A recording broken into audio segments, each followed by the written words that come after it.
Welcome, Tiffany Mester.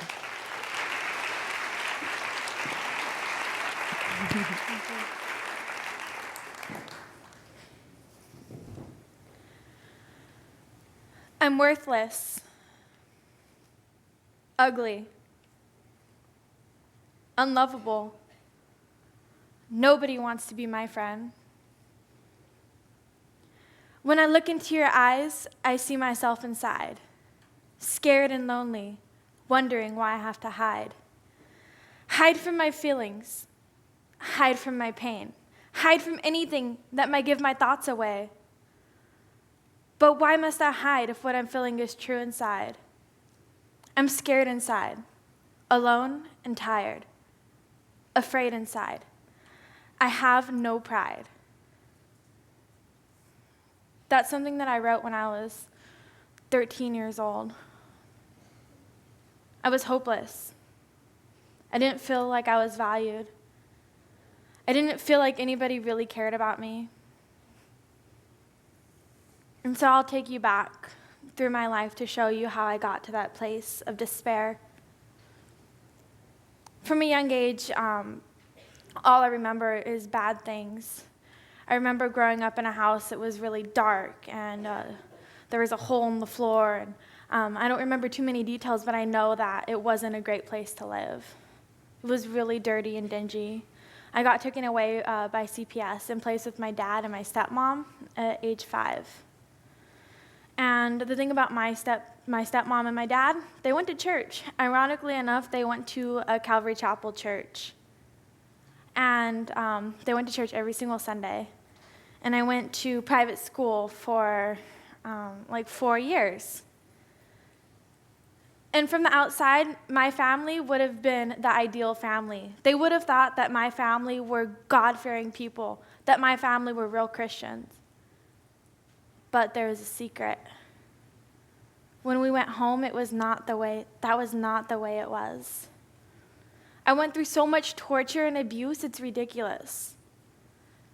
And the thing is, that abuse didn't happen to my brothers or my little sister, only to me. It didn't matter about my grades. I got straight A's in school. It didn't matter if I was well behaved. I was still cast out. I was punished for things I never did. I remember standing in the corner for days and days and days on end, months, to the point where I'm making cartoons on the wall because I'm bored out of my mind. I wasn't allowed to leave that corner, come home from school, stand in the corner until I go to sleep. One day, my stepmom and dad went to the store. My dad was kind of a high-tech guy, and he had webcams. So what he decided to do is he put a webcam trailed on me. When they left, he turned the camera on. The camera caught me going to the bathroom. He came back, and he decided that for every second that I was in the restroom, I was going to get beat. So he sent me outside to get a switch off the tree. Now, I was kind of naive. I hadn't actually dealt with switches, but for those of you that are a little bit older, you know, the green switch is not the one you pick. Naive as I was, I picked the green one. So I really was in a world of pain. I needed to go to the restroom, got that pee-pee dance, you're trying to buy more time before you get beat. And my dad was the type of guy, if you're going to get hit, you're burying your bottoms, dropping your pants, bending over, all of that.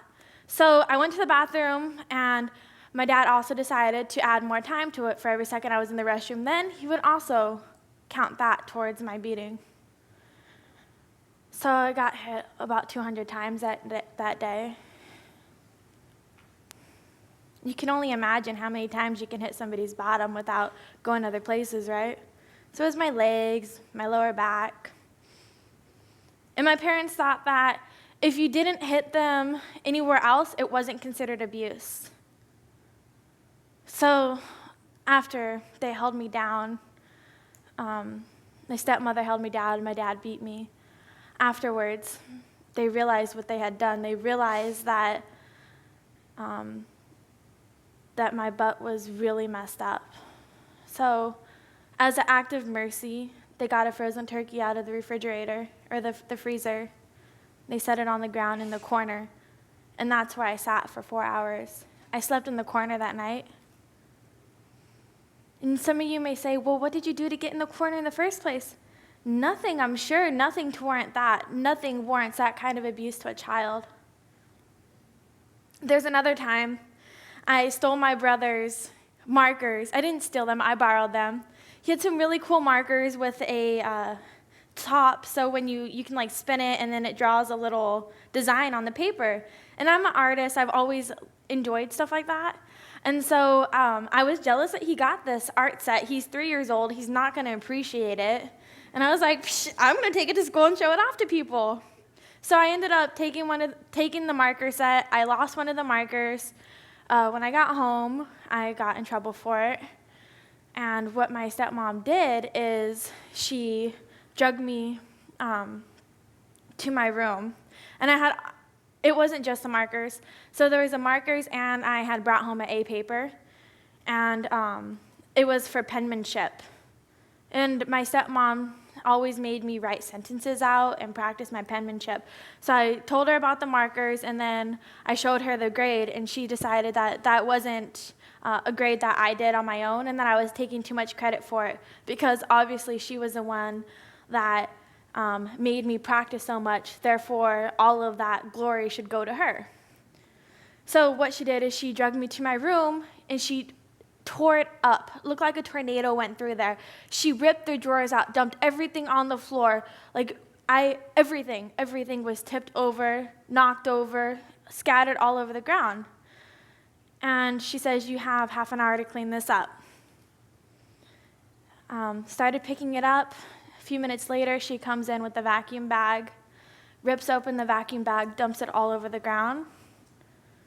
So I pretty much got everything in order the way it was, except there were a few things on the ground. Some of it was lint, some of it was contents from the vacuum.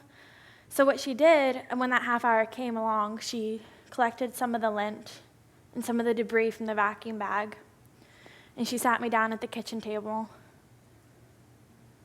Now, I knew that something was coming up, but I didn't know what was really going on.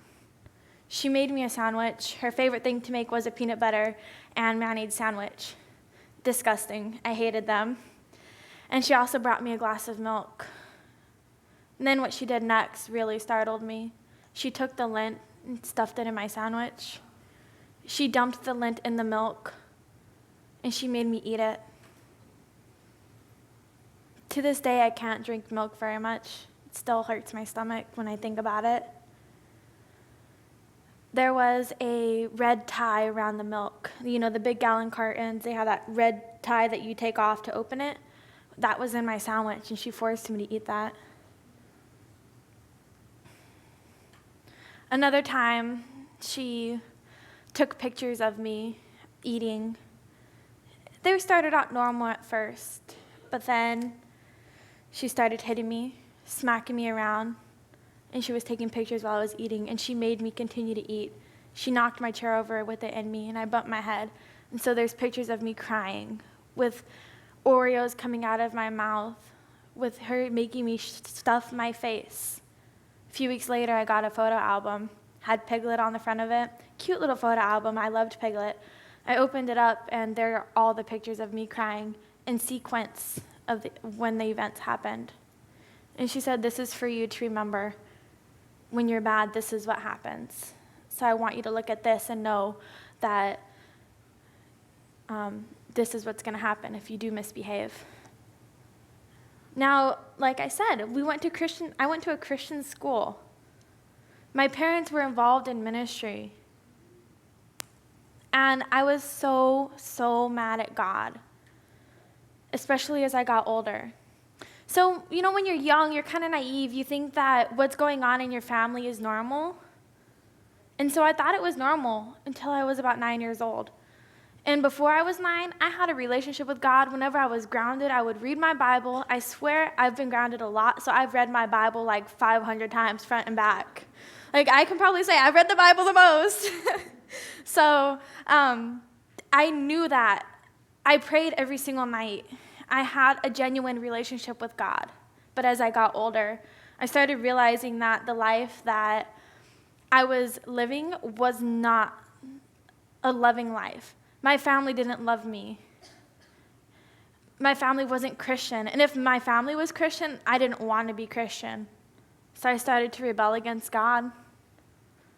I said that if he loved me, if there really was a God, then I wouldn't be in that situation. And if there was a God and I was in that situation, surely he didn't love me. So I turned my back on him.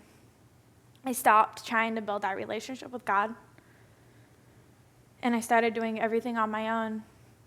And it worked for a while. I kind of dealt with it a little bit. Now, at school, I was also an outcast. So not only was I not appreciated and loved at home, but I also didn't feel appreciated at school. My stepmom made me wear boyish clothes. She cut my hair right above my ears, and she shaved it in the back. And you can only imagine the ridicule you'd get from your friends. Not to mention, I developed quickly. So everybody thought that I was weird.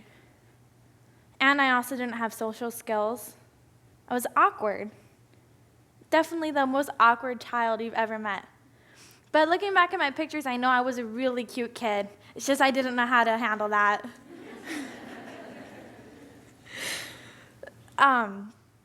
As I got older, about 11 years old, my stepmom locked me in a room all summer. 3.5 months, I wasn't allowed to come out. I wasn't allowed to talk to anybody. Wasn't allowed to see my brothers and sisters. Nothing. So the only thing I had to keep me company was that computer that my dad gave me because he felt pity on me. And I played some Western Trails game on it day in and day out. He would bring me books every day, and I'd read them. That was the only thing I had to keep me company. Every day my stepmom would come in, bring me food, yell at me, call me worthless, call me ugly. I distinctly remember her telling me that my sister was more beautiful than me and that if I ever did get a man, she would take my man from me because she was so much more attractive than me. My sister was years younger than me, 5 years younger than me. Completely absurd for a young girl to believe that. But as many of you know, words hurt. And words last with you even if they are absurd. And so I believed it. I believed that I wasn't beautiful. I believed that nobody would ever love me. And so far, that's how my life had been. I wasn't shown I was beautiful. I wasn't shown love. So why would I ever believe a man would love me? My dad and stepmom ended up getting divorced. And my dad started to do drugs, methamphetamine. He got very heavy into it. And sometimes his friends would come over and have meth parties. Sometimes my dad would be gone for days and days. During that time period, there would be random men coming to the house, and one of his friends used to touch me inappropriately. He never went all the way, but he definitely touched me in ways that he shouldn't have touched me. And I kind of knew as a young girl, but I was afraid to say anything. I was afraid to say no. And I just pretended like it never happened. And then my dad, he got arrested for robbing a vending machine. Don't do that. So my dad got arrested, and I hadn't heard from my mom very much in those years. She'd been trying to get her life back together, and she'd gotten remarried. And my mom got in contact with my aunt who I was staying with, and my mom wanted me to come to San Diego to go and live with her. And it was kind of scary for me. I've got sisters and brothers over there. I hadn't seen them very much. I didn't really feel close to them. I had an older sister who is a year and a few months older than me, so I was really excited about that. I was like, yes, we're going to be best friends. We're going to do all this stuff together. So I go to San Diego, and I'm excited, but my sister's not there.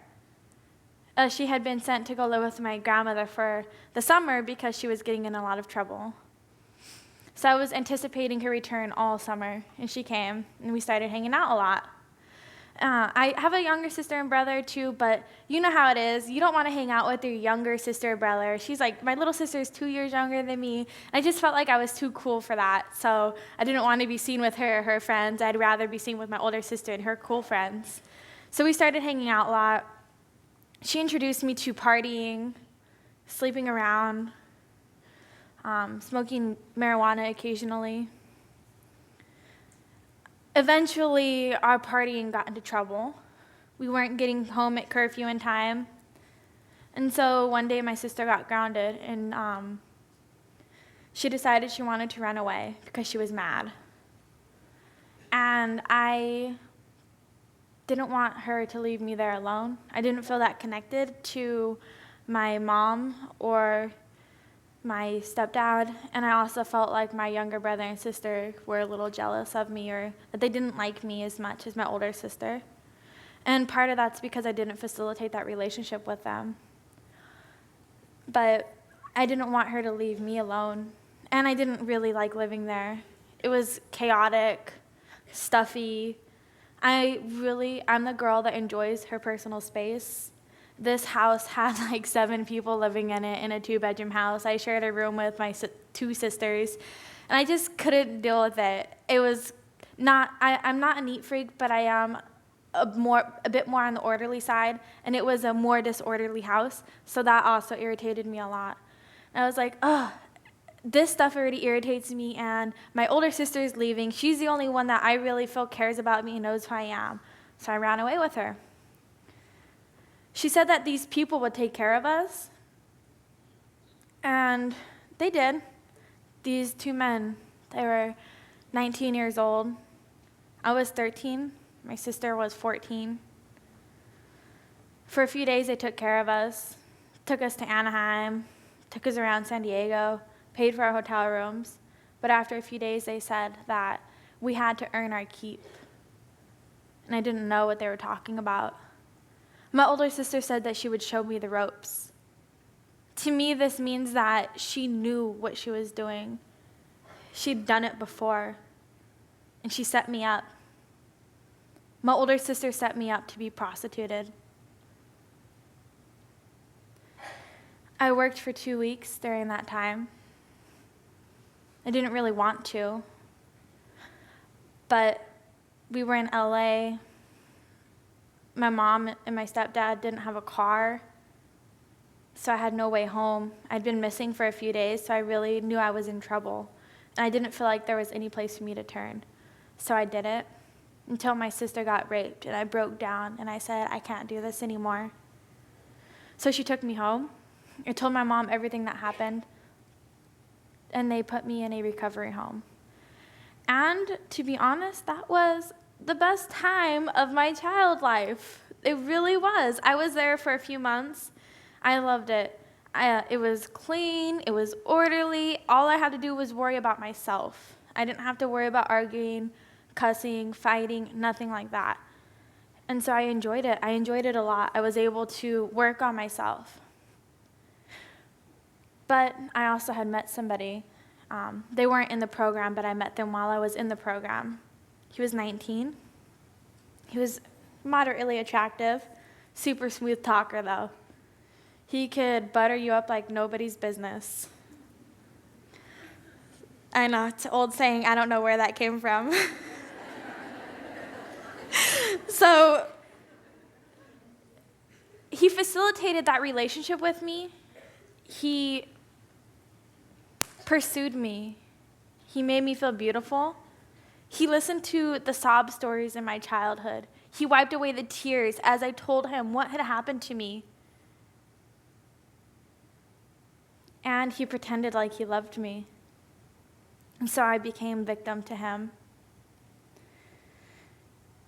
We had a dating relationship for months before he propositioned me. I knew he was a pimp, but he said that he would never pimp me out because he cared about me so much, and I was special. And as naive as I was willing to believe it. I was 14 years old at this time. He was 19. And he said that his mom kicked him out of the house, and he didn't have a way to pay rent or to live. And he asked me if I would do it for him. If I loved him enough, would I do that? And so I did. And it started off as a few $100s here, a few $100s there, just to pay rent. And I was still going to school and living at my mom's house. But it turned into more. He started imposing quotas on me, $800 a night in San Diego. So it turned out that I would go to school. As soon as I was out of school, a taxi would pick me up, and I would go to work on the streets. Then the taxi would take me back home, and I did that for months. Finally, he convinced me to run away with him. So I did. Packed my stuff and left. I ran away from home, good 4 or 5 times at least. I've been arrested quite a few times. During that time period, I experienced severe amounts of abuse and trauma. I've been raped, been battered, I've been beat down. I've jumped out of a moving car, got scars on my legs to show it. I've had guns to my head, knives to my throat. I've had to fist fight men to save my life. And I didn't know that was a life I was going to experience. I worked for him for a year and a half. And every few months, my quota got higher and higher. Last time my quota was $2,800. In one day. You know what happens if a girl doesn't meet her quota? She doesn't come in. She doesn't get to eat. She doesn't get to sleep. Keep walking, keep working until you make that money.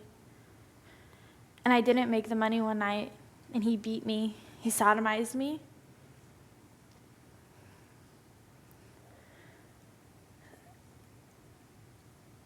I went to juvenile hall, got arrested while I was working in Anaheim.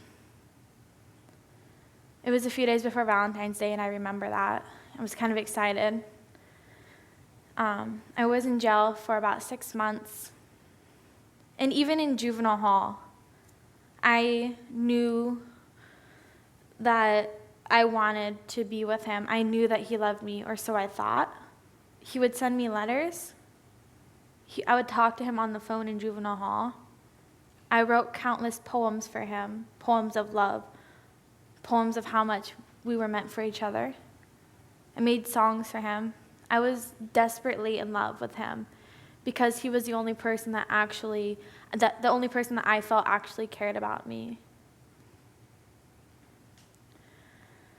After I got out of juvenile hall, he got arrested. And I would have to say that was God's hand over my life. He went to jail for a few years, and I wasn't able to talk to him anymore. So I'm on house arrest, and there's this young man that keeps coming to my house. He's my cousin's friend, and he's kind of showed some interest in me.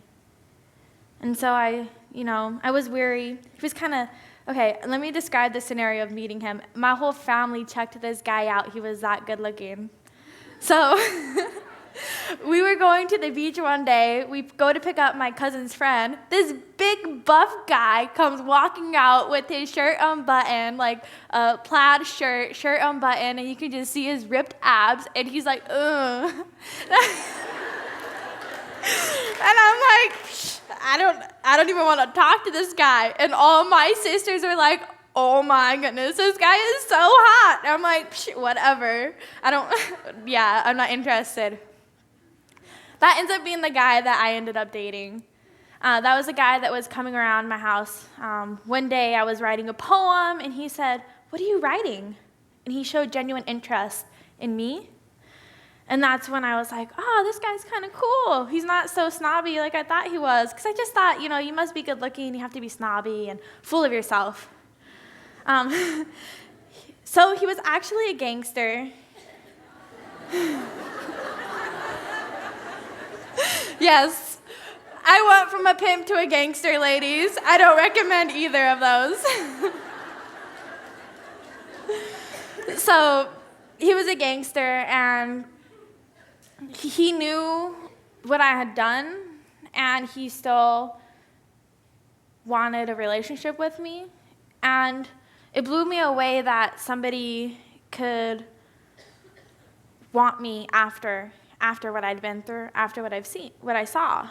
Granted, he hadn't been doing the best things in his life either, but I felt scarred. I felt worthless, and this guy wanted me. So we dated for a year and a half. And it was great. He was a sweet guy, minus the gangster part, minus the drug dealing and the robberies and stuff like that. Because if a girl's dating a gangster, you know she's going to be doing the gangster stuff. And so I thought I was a little thug. I would hang out with him. All the while, though, let me tell you, I was going to school. I still got straight A's. Thank you. I also started going to school. I started working, and I fell in love with art. And I found something that I was good at. So that's what I started doing. So anyways, I dated this guy for a year and a half, and I became pregnant after about a year. And this was a blessing because I was told that I would never have kids. I was molested when I was 2 years old. And the doctor said that I would never have kids, and I believed it. So I was pregnant, and it was a blessing. It was beautiful, and I was excited about that. My daughters passed away. I gave birth to them at 4.5 months. So after that, Steven is the guy I was with. He spiraled into a drug addiction, and he became very violent towards me, and eventually I left. See, what had happened was God gave me the strength that I needed. He built me up inside and showed me that I was beautiful. He helped me feel a part of something. And eventually, I was strong enough to see that that relationship wasn't what I deserved. And so I broke it off with him when I turned 18. Graduated, started going to college. I was living a good life. I was totally normal. Nobody would have ever guessed that I used to work on the streets. Nobody would have ever known. About a year later, I ran into a guy that my thuggish boyfriend knew. And it was 2008, I believe. I made a New Year's resolution that year to get closer to God. I saw a 365-day Bible. I was like, I'll read that. Ends up, I'm not really good at reading plans like that, but I still made that commitment to God. A few days after I made that commitment, I ran into the thuggish boy, started kind of dating him, flirting around, hanging out with him. Hung out for like a month and a half or so. He invited me to a Super Bowl party that him and his friends were throwing. And I was like, cool, I'll go. I show up at the party. There's people there. There's a little kid running around, and I saw 2 pills on the table, and I was like, whose stuff is that? They need to move that because there's a kid running around. Like, come on, people, get it together. You know, I thought I was wise and stuff. So that night, I drank 2 drinks. I drank 2 beers. During that time period, the guy that I was talking to, he slipped drugs in my drink, and I was too naive to see it. I woke up at 3 a.m, black and blue. 2 black guys. My face, my cheeks were purple. I had permanent marker all over my body. I didn't have clothes on, and I remembered absolutely nothing. And they said that I got in a fight. I wanted to believe that. So that incident really opened my eyes because I ended up having a flashback a few hours later. I saw this huge gorilla mark cam print on my wrist. I remembered everything that happened, and I was floored. I was so mad at God because I made that commitment to get closer to him. I was so mad at the way my life was going because I wasn't working on the streets anymore. I had gotten my life together, but I was still being victimized in that way. I didn't understand why. Was it okay for me to go through all that abuse in my childhood?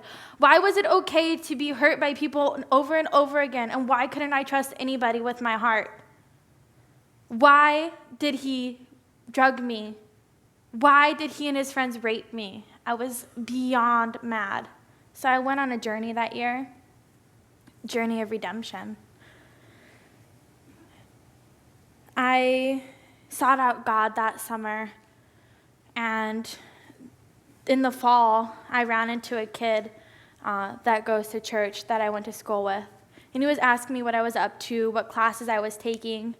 And I was taking a biology class. My teacher was talking about the Big Bang Theory. And I was journaling a few days before, and I said, I'm confused about this. I don't know what to believe. The guy asked me about the Big Bang Theory, and I said, yeah, I don't know what to believe. He said, you should come to church with me. I'm like, you're hot. I'll go to church with you. I'm not even kidding, ladies. He was pretty fine, and I hope he never hears this because he's getting married soon. So I was like, yeah, I'll go to church with you. I showed up 3 hours early for church, smoking a cigarette, pacing back and forth, and I said this to God. I said, God, if you want me here, you need to show me because this is the only opportunity you're going to have. And so he showed up. That day, there was a woman speaking who was a former escort, which means that she was a high-end prostitute. And it floored me just to know that God wanted me that God can use me and my story for his glory. And so I went through this journey of redemption. It took years to forgive people. It took years to fully submit myself to God, but I did it.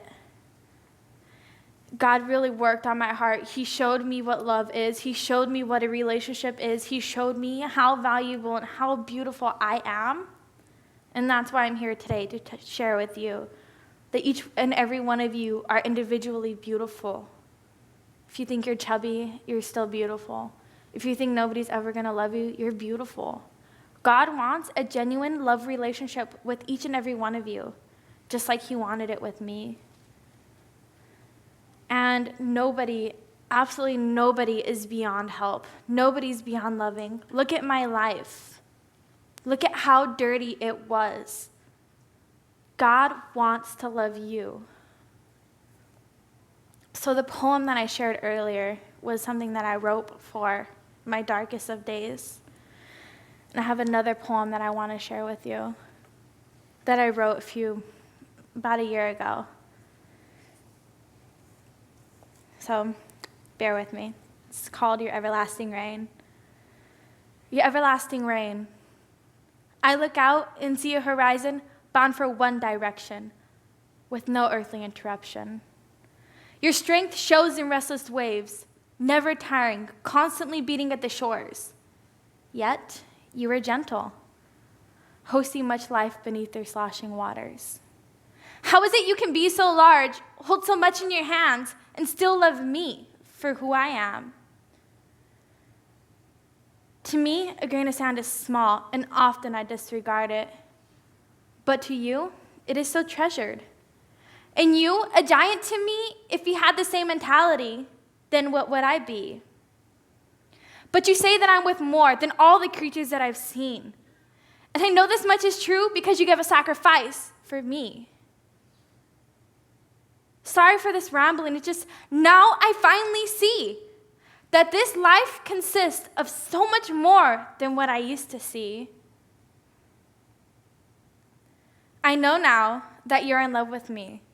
And all this beauty that I see is just your way of romancing me, convincing me of love you have by fully surrounding me. Water glistening like the twinkle of your eyes.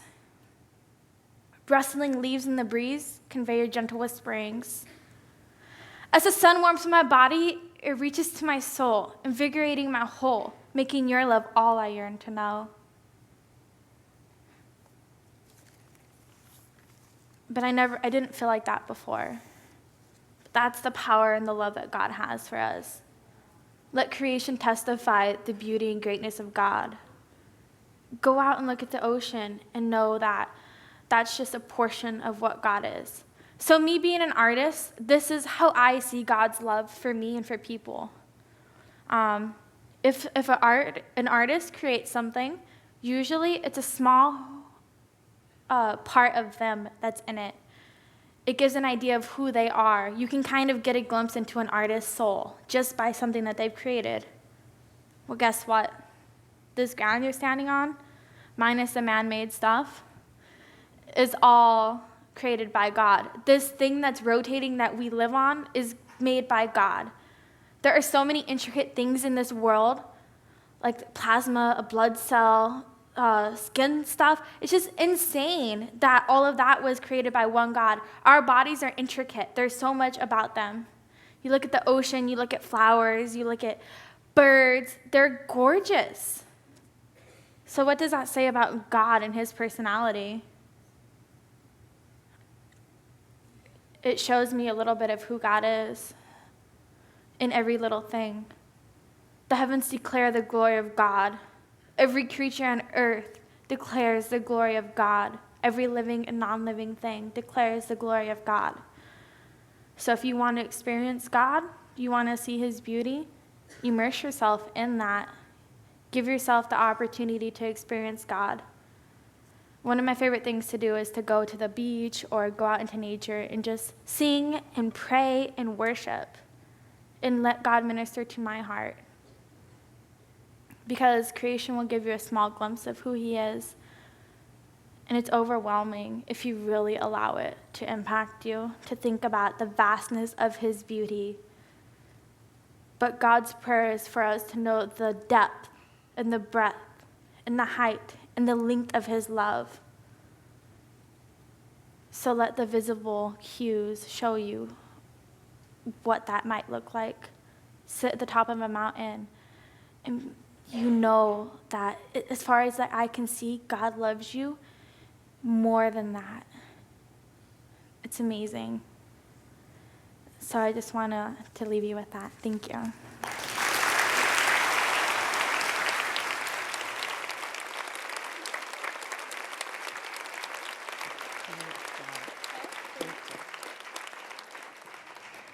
Aren't they so cute? Well, you guys, we have 3 more stories coming up, but right now we have a yummy lunch. And you know what? Don't leave. You know what? Was this an amazing story? Can you believe that these ladies have survived these things? What a mighty hand that our Lord and Savior Jesus Christ has. And each one of these ladies, all the way through to the end, has a personal relationship with Jesus Christ. So, are your tummies rumbling? Yeah. Well, you know what? Seriously, I was joking about the gourmet trucks, but they really are good. So they're out here, I promise. You got pizza, you got Mexican food. Remember, no calories today, okay? I swear, I promise. Well, I don't promise, then that makes me all a liar. So go and eat. Please come back, and there you go. God bless you.